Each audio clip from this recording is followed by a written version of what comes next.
Hey, how you doing? On this episode, we're going to look at this Fender Scorpion acoustic electric guitar that has some problems. This belongs to a buddy of mine, and he asked me if I'd take a look, or I offered to take a look. I don't really remember, but we were talking about it, and either way, I volunteered or agreed to help him out. So he had some work done on this thing. It was refretted, or not refretted, but someone attempted to do a crown and a dress. The bridge has a few issues with a bunch of scratches and dings on here.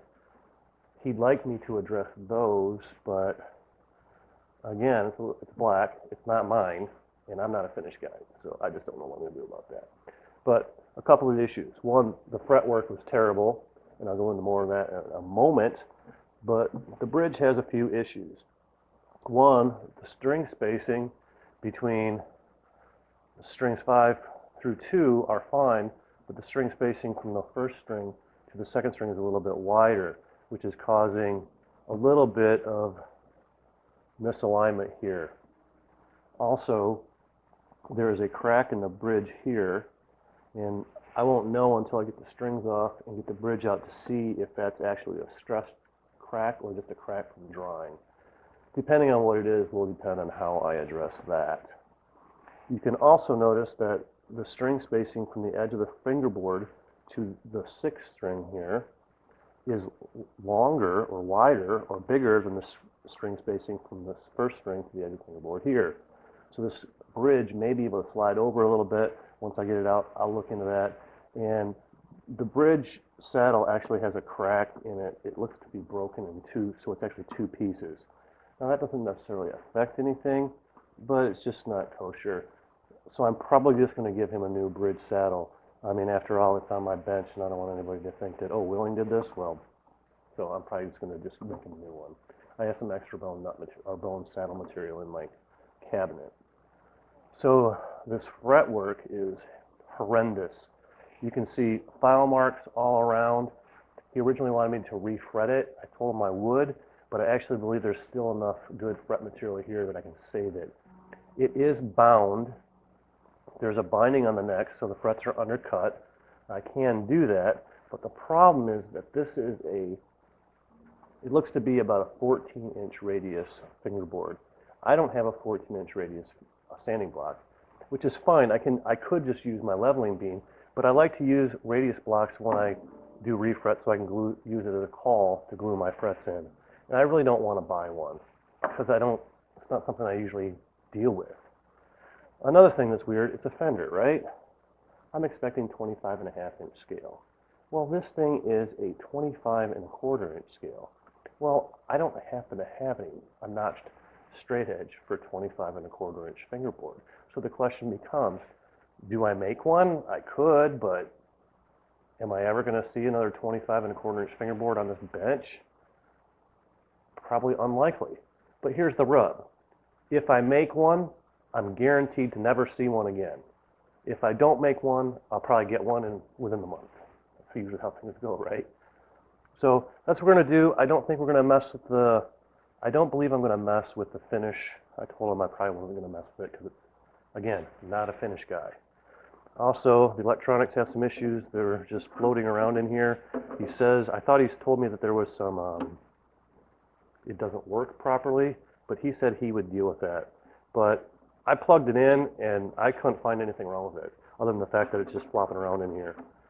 I don't really have any screws for this, but I did check. I have some Fender pickguard screws that would work just fine. I'll talk to him and see if he wants me to do that or not. But anyway, there it is. These things are relatively inexpensive. They look kind of cool with the Scorpion inlay. He's got a few of these. He likes them a lot, so I told him I'd hook him up. He's a good buddy of mine. I gig with him often, and that's what we're going to do. Stick around. All right, so what I'm going to do before I do anything is just take some measurements.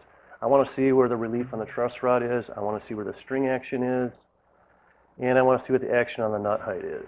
So I'm just going to take kind of those baseline measurements and see where we're at. And truss rod adjustment is in the heel of the neck, and it looks to be a 4mm, and indeed it is. So I'm just going to take some measurements, write them down, so you can see where we're at. 664s, 664s, 664s, 664s all the way around. Let's check the relief. It looks pretty high.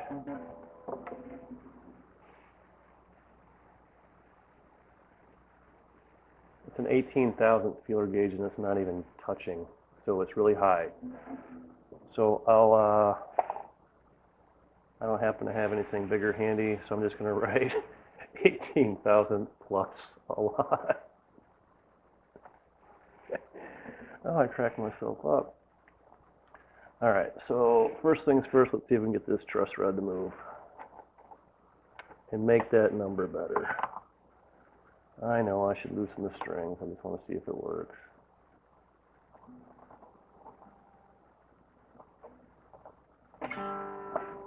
It works.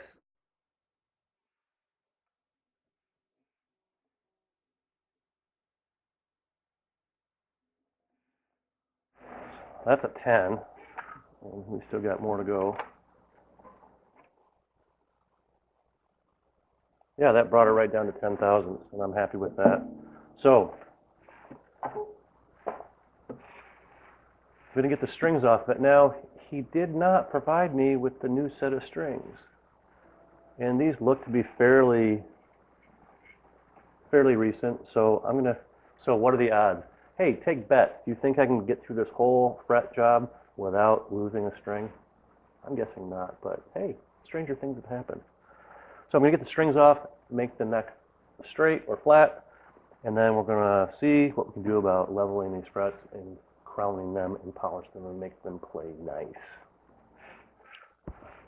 Okay, so I got the fingerboard all leveled and I marked the top of each fret with a little bit of red marker. Now how I did that without a straight edge, so I just took, before I taped off the fingerboard, I took stacks of feeler gauges, in this case 31 thousandths of an inch, put them there, there, there, and took a 2,000th feeler gauge, laid my straight edge down, and I put another stack there, and I moved them around, and I was just looking for a consistent amount of feeler gauge feels, right?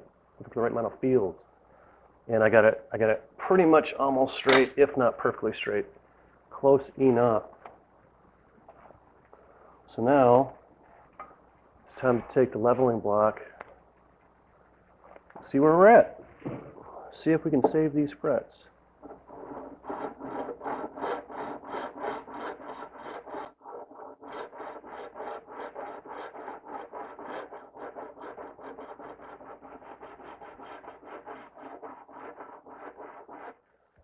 So I've got the frets leveled. I just need to crown them. I believe there is going to be enough fret material there that we can make this thing play nice. But I figured before I continue with that, I'd take a look at this crack in the bridge. And as you can see, up on your screen somewhere, you see that this crack is not just from drying. There is a structural damage here. So I'm going to take some tight bond, work it in there. And actually, without the strings on it, there's quite a bit of pressure holding it together. So definitely the stress of the string pull that was causing this to pull apart. So we're going to get some glue in there and see if we can get that tightened up.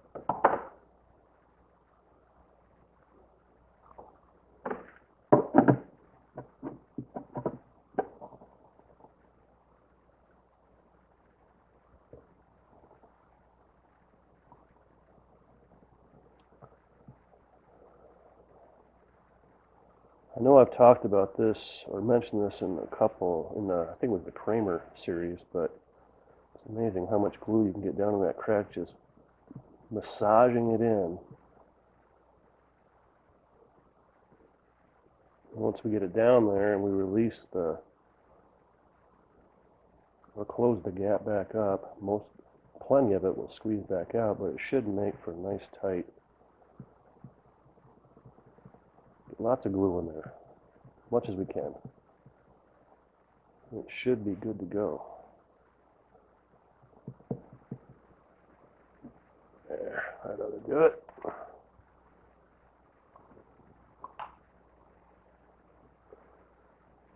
Now we'll just clean up the excess and let it dry.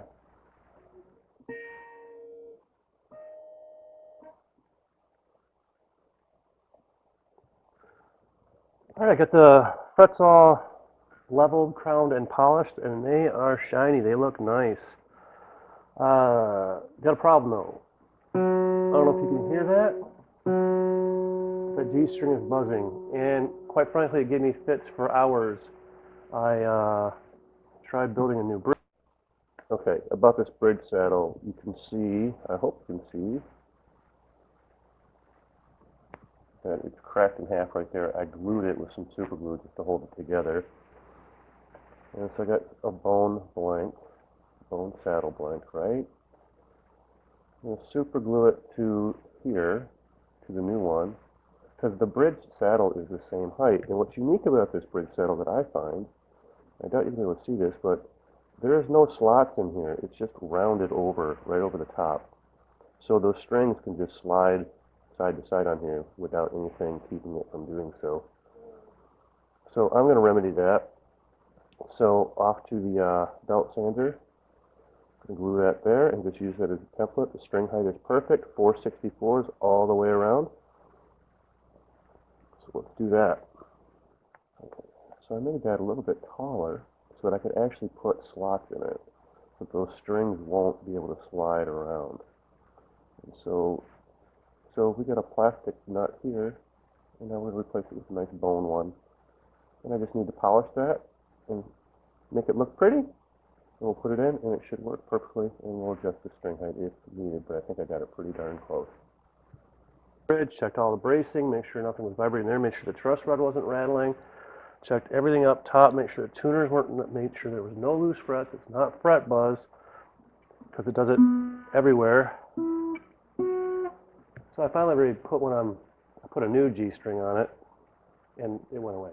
So it's just the string. Imagine that. Can't see anything wrong with it, but that's what it is. Anyway, other than that, just cleaned up nice. I was afraid that I was going to have to actually refret it because I was having a hard time getting all those terrible file marks out of the frets, but I was able to do it.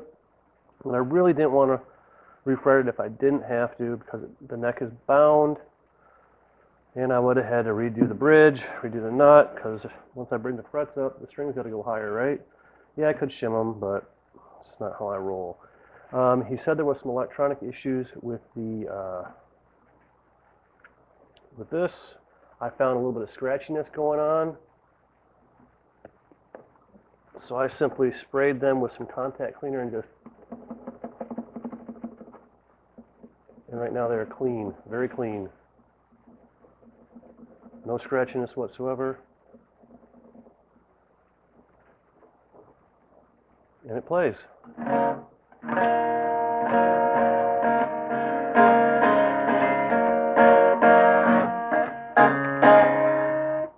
So, cool. There you go, Steve. Have fun on your pentatonics, buddy.